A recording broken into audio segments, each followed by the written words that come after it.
जय हिंद, वंदे मातरम। आप सभी का बहुत बहुत स्वागत है सक्सेस वर्ल्ड एमसीक्यू चैनल पर। आज की इस वीडियो में हम लोग बिहार पुलिस कांस्टेबल एग्जाम 2022 के लिए साइंस के 100 अति महत्वपूर्ण प्रश्नों को करने वाले हैं और आपको निश्चित रूप से एग्जाम में यहाँ से प्रश्न देखने को मिलेगा। तो आज का यह सेशन आप लोगों के लिए बहुत ही ज़्यादा इम्पोर्टेंट होने वाला है। सेशन में एंड तक बने रहें। आज आपका पार्ट 1 चलेगा, तो जल्दी से आप सभी लाइव में जुड़ जाइए। सभी को गुड इवनिंग। तो चलिए आज के सेशन को स्टार्ट करते हैं।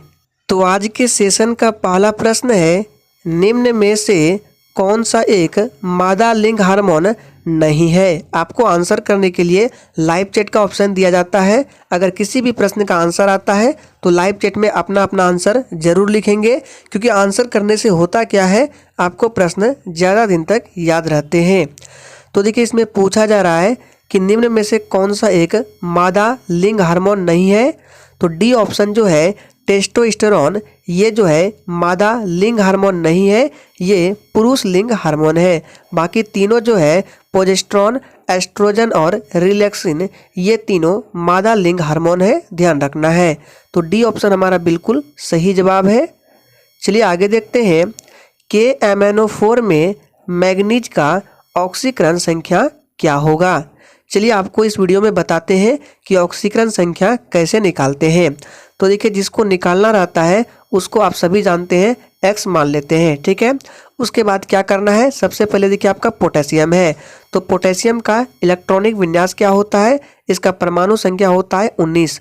तो इलेक्ट्रॉनिक विन्यास होगा 2, 8, 8 और 1 होगा। अब देखिए यहाँ लास्ट में 1 है, यानी कि अगर ये एक इलेक्ट्रॉन को त्याग देगा तो ये स्टेबल हो जाएगा।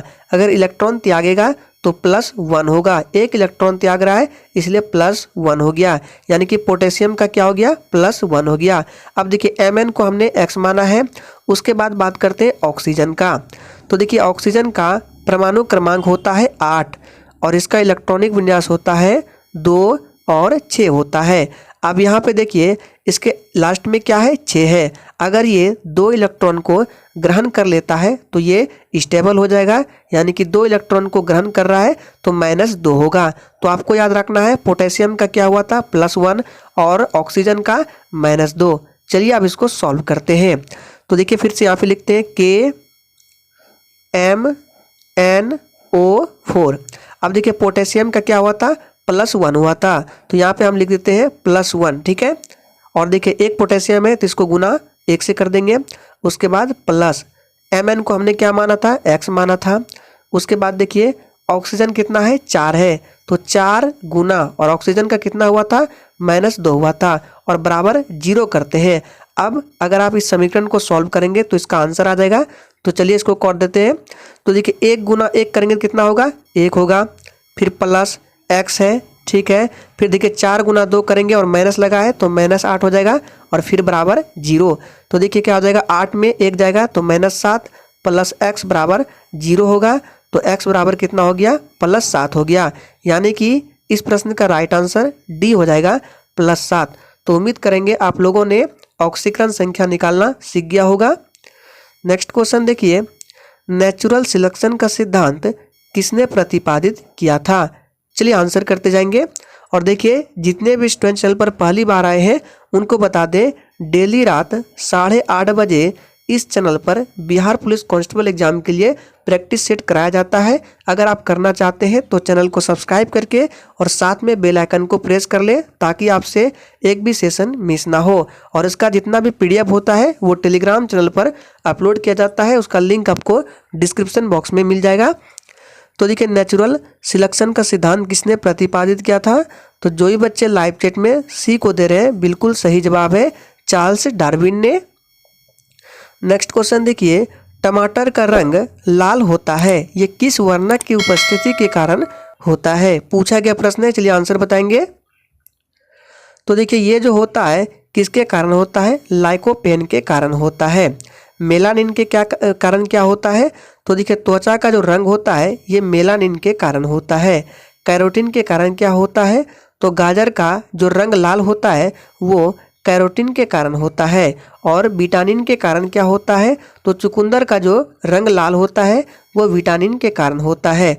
तो आपको इन सभी फैक्ट को याद रखना है, कहीं से भी प्रश्न पूछ सकता है एग्जाम में। नेक्स्ट क्वेश्चन देखिए, मिट्टी में नमक की उच्च सांद्रता में उगने वाले पौधे को क्या कहते हैं?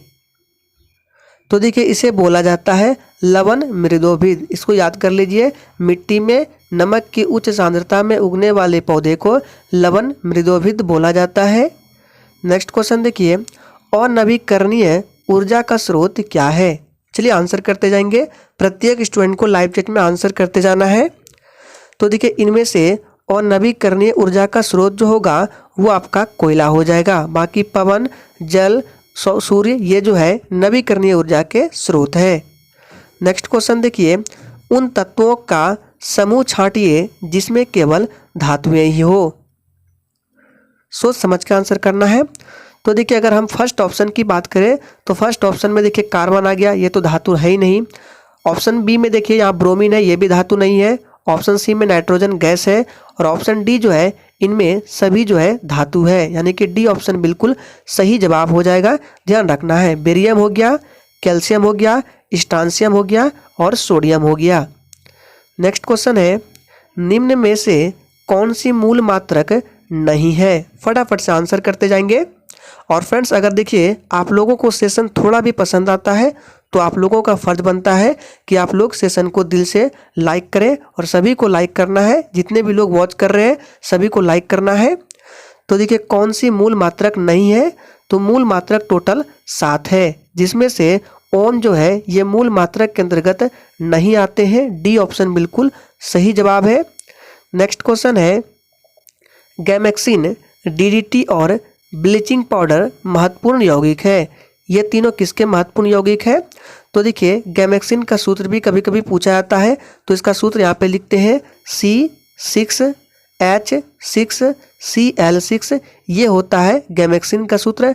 डीडीटी का क्या होता है? C14H9 और H9 और Cl5 होता है। और ब्लीचिंग का आप लोग जानते हैं CaOCl2 होता है। तो अगर आप ध्यान से देखेंगे सभी में देखिए क्लोरीन आ रहा है, यानी कि गैमेक्सिन, डीडीटी और ब्लीचिंग पाउडर जो है ये क्लोरीन के महत्वपूर्ण यौगिक है। नेक्स्ट क्वेश्चन देखिए, निम्न में से कौन सौरमंडल का सदस्य नहीं है? चलिए आंसर करते जाएंगे। तो देखिए इनमें से जो सौरमंडल का सदस्य नहीं है वो नक्षत्र हो जाएगा। चलिए आगे देखते हैं, एक हीटर का तंतु ये किसका बना होता है? बहुत ही सिंपल प्रश्न है। तो देखिए एक हीटर का तंतु जो है ये नाइक्रोम का बना होता है। सी ऑप्शन बिल्कुल सही जवाब है। टंगस्टन याद रखना है, बल्ब का फिलामेंट जो है ये टंगस्टन का बना होता है। टंगस्टन का सिंबल W होता है। आगे बढ़ते हैं, आनुवांशिकता का जनक किन्हें माना जाता है? चलिए आंसर करते जाएंगे। और आपको किसी भी प्रश्न में थोड़ा भी डाउट होता है तो आप तुरंत कमेंट करके बता सकते हैं। तो देखिए आनुवांशिकता का जनक किसे माना जाता है? तो इसका राइट आंसर जो बच्चे ए को दे रहे हैं बिल्कुल सही जवाब है। ग्रेगर मेंडल को आनुवांशिकता का जनक माना जाता है। रॉबर्ट हुक को याद रखना है, इन्होंने कोशिका की खोज की थी। और लिनियस को याद रखना है, वर्गीकी का जनक माना जाता है लिनियस को। नेक्स्ट है, जीनर डायोड का प्रयोग निम्न रूप में होता है। बहुत ही शानदार प्रश्न है। तो देखिए जीनर डायोड का प्रयोग जो है ये वोल्टता नियंत्रक में किया जाता है। तो सी ऑप्शन हमारा बिल्कुल सही जवाब है। नेक्स्ट क्वेश्चन है, संवहनी पौधे में पानी किससे ऊपर जाता है? चलिए आंसर करते जाएंगे। तो देखिए संवहनी पौधे में पानी जो है ये जाइलम टिश्यू के द्वारा जाता है और भोज्य पदार्थ जो है ये फ्लोएम टिश्यू के द्वारा जाता है। नेक्स्ट क्वेश्चन देखिए, डाइबोरेन 120 डिग्री सेल्सियस अमोनिया से क्रिया करके क्या देता है? चलिए आंसर करते जाएंगे। तो देखिए डाइबोरेन का सूत्र होता है, यहाँ पे लिख रहे हैं B2H6। इसको क्या करना है? अमोनिया के साथ क्रिया कराना है, यानी कि अमोनिया का होता है 2NH3। इसको करना है 120 डिग्री सेल्सियस पर गर्म करना है। तो क्या बनेगा? तो बनेगा B2H6 इंटू 2NH3 बनेगा। यानी कि राइट आंसर बी में दिया गया है B2H6 इंटू 2NH3, जिसको बोरेजिन बोला जाता है। याद रखना है, इसको क्या बोला जाता है? बोरेजिन। नेक्स्ट क्वेश्चन है, निम्न में से कौन सा प्राणी स्तनधारी नहीं है? चलिए आंसर करते जाएंगे सभी लोग। तो देखिए, इनमें से जो स्तनधारी नहीं है वो छिपकली है, बाकी बाघ, चमगादड़, डॉल्फिन, ये तीनों क्या है? स्तनधारी है। नेक्स्ट क्वेश्चन, निम्नलिखित में से किस अम्ल के एकत्रित होने से मांसपेशियों में थकान होती है? तो आप सभी जानते हैं मांसपेशियों में लैक्टिक अम्ल एकत्रित होने से क्या होता है? थकान होती है। नेक्स्ट क्वेश्चन है, फूलों के संवर्धन के विज्ञान को कहा जाता है, यानी कि फूलों का संवर्धन के विज्ञान को क्या बोला जाता है? तो देखिए, इसे बोला जाता है फ्लोरिकल्चर। सी ऑप्शन बिल्कुल सही जवाब हो जाएगा, फ्लोरिकल्चर। नेक्स्ट क्वेश्चन है, वर्गीकरण की द्विनाम पद्धति को अवधारणा किसने दी थी? तो अभी हमने बताया था कि वर्गीकी का जनक किन्हें माना जाता है? तो लिनियस को माना जाता है। फर्स्ट ऑप्शन बिल्कुल सही जवाब है। नेक्स्ट क्वेश्चन, निम्नलिखित में से कौन सा स्वपोषी घटक नहीं है? सोच समझ के आंसर करना है। तो देखिए, स्वपोषी घटक इनमें से जो नहीं है वो हो जाएगा अपघटक। याद रखना है। नेक्स्ट क्वेश्चन देखिए, आसमान का नीला रंग होने का कारण क्या है? चलिए आंसर करते जाएंगे। और देखिए, साइंस के पार्ट 2 का जो वीडियो है वो कल आने वाला है, तो अगर आप चैनल पर नए आए हैं तो चैनल को सब्सक्राइब कर लें ताकि उसका नोटिफिकेशन आपसे मिस ना हो। तो देखिए, आप सभी जानते हैं आसमान का नीला रंग होने का कारण क्या है? तो प्रकाश का प्रकीर्णन है। बी ऑप्शन बिल्कुल सही जवाब है। नेक्स्ट क्वेश्चन है, कोशिका भित्ति खाली स्थान कोशिका में अनुपस्थित होती है। इंपॉर्टेंट प्रश्न है, आंसर करेंगे। तो देखिए, आप लोग याद रखिए कि कोशिका भित्ति जो है जंतु कोशिका में नहीं पाया जाता है। कोशिका भित्ति जो है पादप कोशिका में पाया जाता है। और प्रश्न पूछा जाता है कि पादप कोशिका की कोशिका भित्ति किसकी बनी होती है? तो यहाँ पे लिख देते हैं ये सेल्यूलोज की बनी होती है। और कवक की जो कोशिका भित्ति है वो काइटिन की बनी होती है। दोनों को ध्यान रखना है, काइटिन की बनी होती है। नेक्स्ट क्वेश्चन, निम्न में से कौन सा एक प्राथमिक उपभोक्ता है? तो देखिए, प्राथमिक उपभोक्ता के अंतर्गत जो आएगा वो आपका हिरण आ जाएगा। बी ऑप्शन बिल्कुल सही जवाब है। ये पादप जो है ये उत्पादक है। नेक्स्ट क्वेश्चन, निम्नलिखित में से कौन सी धरातल पर तापमान की वृद्धि के लिए मुख्य रूप से उत्तरदायी है? तो देखिए, इसके लिए उत्तरदायी जो है वो कार्बन डाइऑक्साइड है। बी ऑप्शन बिल्कुल सही जवाब है। मीथेन का सूत्र होता है CH4 और इसे मार्स गैस भी बोला जाता है। नेक्स्ट क्वेश्चन, रक्त का थक्का जमाने के लिए आवश्यक विटामिन कौन सा है? तो देखिए, रक्त का थक्का जमाने के लिए आवश्यक विटामिन जो है विटामिन के है। और इसका रासायनिक नाम क्या होता है? तो फिलोक्विनोन होता है। याद रखना है, फिलोक्विनोन। और विटामिन ई का क्या होता है? टोकोफेरल होता है। विटामिन सी का एस्कॉर्बिक एसिड और विटामिन डी का कैल्सीफेरॉल होता है। इन सभी के नाम को याद रखना है। नेक्स्ट क्वेश्चन है, निम्नलिखित में से कौन सा विद्युत का कुचालक है?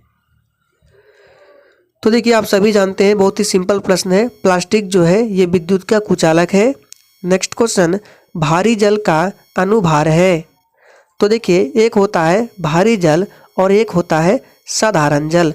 अगर भारी जल के सूत्र की बात करें तो ड्यूटेरियम ऑक्साइड इसका सूत्र होता है D2O और इसका अनुभार 20 होता है। और साधारण जल का सूत्र आप सभी जानते हैं H2O होता है और इसका अनुभार 18 होता है। नेक्स्ट क्वेश्चन, कोशिकीय सिद्धांत की अवधारणा प्रस्तुत करने वाले वैज्ञानिक कौन है? तो देखिए, यह वैज्ञानिक है स्लाइडेन और स्वान है। सी ऑप्शन बिल्कुल सही जवाब हो जाएगा। और कोशिका की खोज किसने की थी? तो रॉबर्ट हुक ने।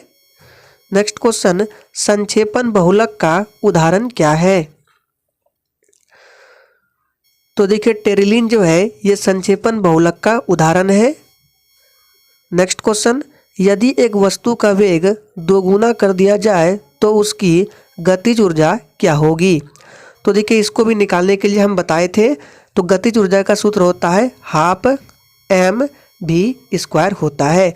तो यहाँ पे देखिए वेग को दोगुना करना है, यानी कि भी की जगह पे हमको 2 भी रखना है और हमारा आंसर निकल जाएगा।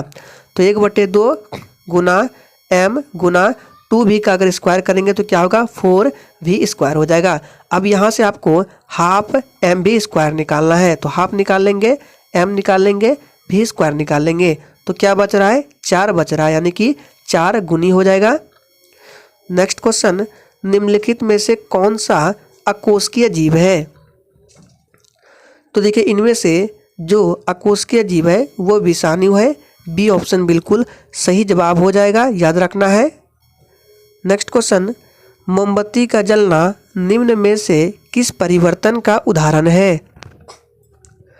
तो देखिए मोमबत्ती का जलना जो है ये भौतिक और रासायनिक परिवर्तन दोनों है, याद रखना है, पूछा जाता है। सी ऑप्शन बिल्कुल सही जवाब है। नेक्स्ट क्वेश्चन है, नील हरित शैवाल है। चलिए आंसर करते जाएंगे, नील हरित शैवाल है। तो देखिए हमने बताया था नील हरित शैवाल जो है ये सोपोसी के अंतर्गत आता है। सी ऑप्शन बिल्कुल सही जवाब है। किस विटामिन का रासायनिक नाम साइनोकोबालेमिन है? ये प्रश्न काफ़ी बार एग्जाम में पूछा गया है। तो देखिए इसका रासायनिक नाम क्या है, साइनोकोबालेमिन है। ये विटामिन B12 का है और इसमें जो है कोबाल्ट पाया जाता है।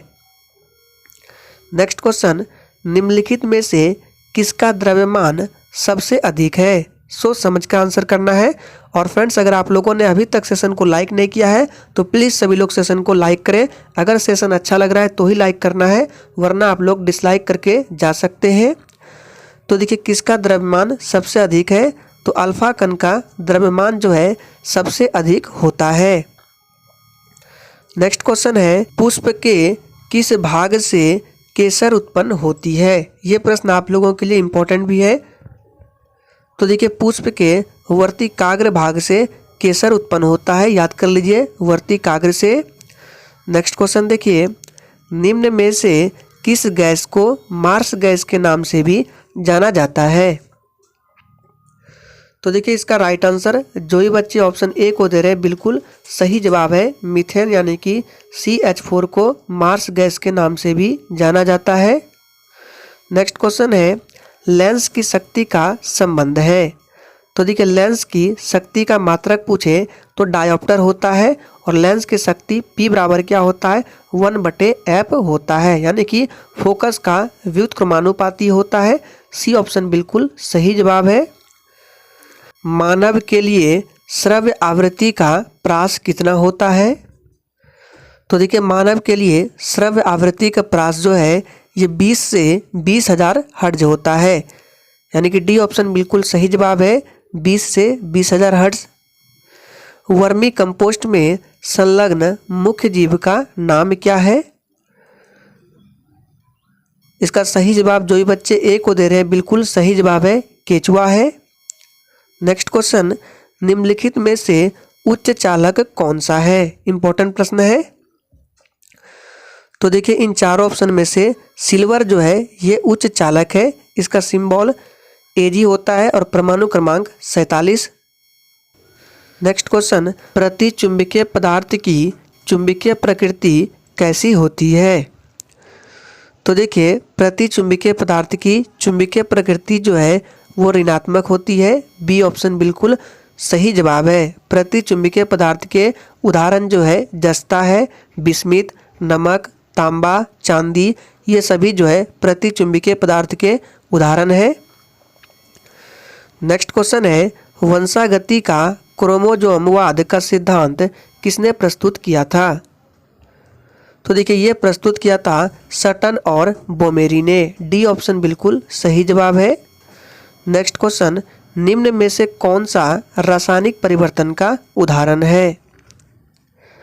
तो देखिए रासायनिक परिवर्तन का उदाहरण जो है लकड़ी का जलना, यह रासायनिक परिवर्तन का उदाहरण है। बाकी तीनों जो है ये भौतिक परिवर्तन के उदाहरण है।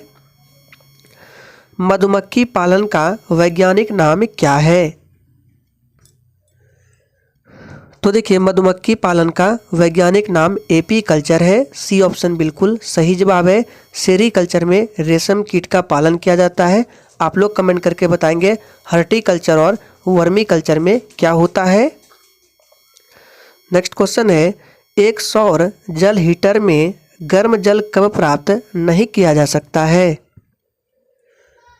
तो देखिए एक सौर जल हीटर में गर्म जल कब प्राप्त नहीं किया जा सकता है? तो बादल छाए हुए दिन पर।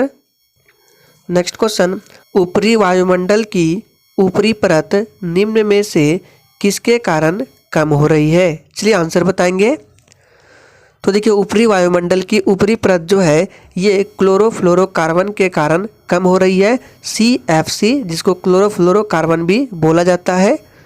नेक्स्ट क्वेश्चन है, निम्न में से किस धातु का जड़त्व अधिकतम होता है? तो देखिए जिसका द्रव्यमान अधिक होगा उसका जड़त्व जो है उतना ही अधिक होता है। तो इन चारों ऑप्शन में से एक रेलगाड़ी हो जाएगा। इसका द्रव्यमान बहुत ही अधिक होता है जिसके कारण इसका जड़त्व भी अधिकतम होगा। नेक्स्ट क्वेश्चन, C4 पौधों में प्रकाश संश्लेषण के दौरान में बनने वाले प्रथम अस्थायी उत्पाद क्या है? तो ये मैलिक एसिड है। सी ऑप्शन बिल्कुल सही जवाब है। नेक्स्ट क्वेश्चन, ऑक्सीकरण के लिए कौन सा पराक्रम सही है? चलिए आंसर करते जाएंगे। और फ्रेंड जैसे ही सेशन खत्म होगा आप लोग कमेंट बॉक्स में अपना अपना स्कोर जरूर देंगे कि आप लोगों ने कितने प्रश्नों के सही जवाब दिए हैं। तो देखिए ऑक्सीकरण के लिए कौन सा पराक्रम सही है? तो विद्युत धानी तत्व का ये डी ऑप्शन बिल्कुल सही जवाब हो जाएगा। तो आज के सेशन में हम लोगों ने साइंस के 100 प्रश्नों में से 50 प्रश्नों को कवर कर लिया है। इसका पार्ट 2 कल आने वाला है, इसलिए चैनल को सब्सक्राइब कर ले ताकि वो वीडियो आपसे मिस ना हो।